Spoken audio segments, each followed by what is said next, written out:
Here says use a unit circle diagram to find the angle between 0 and 360, which has a cosine of negative square root of 3 over 2 and a sine of 1 half.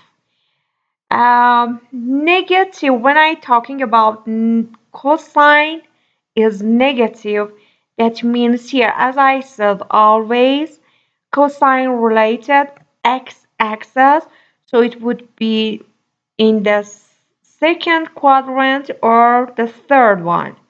But it says the sine is positive 1.5, so it would be here because, as I said, always sine related y-axis, so sine is positive, so y-axis would be positive, and cosine, sine is positive and cosine is negative.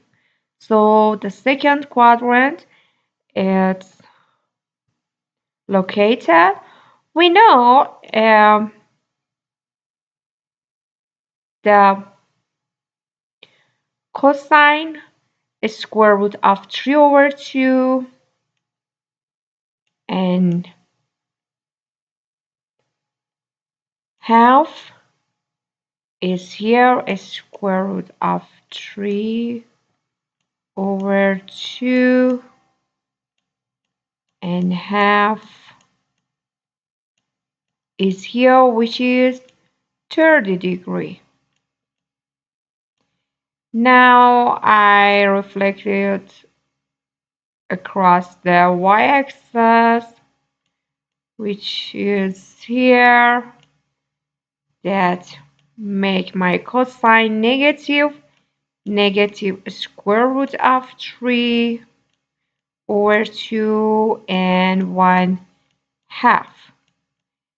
Always we say to reflect across the y, I have to use the supplementary rule that says the cosine of 180 minus 30 equals the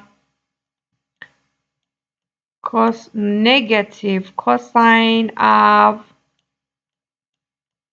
30, which I try to memorize. The cosine of 30 equals square root of 3 over 2.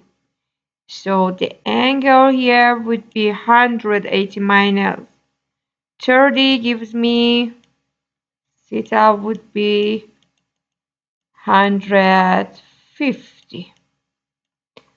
So the angle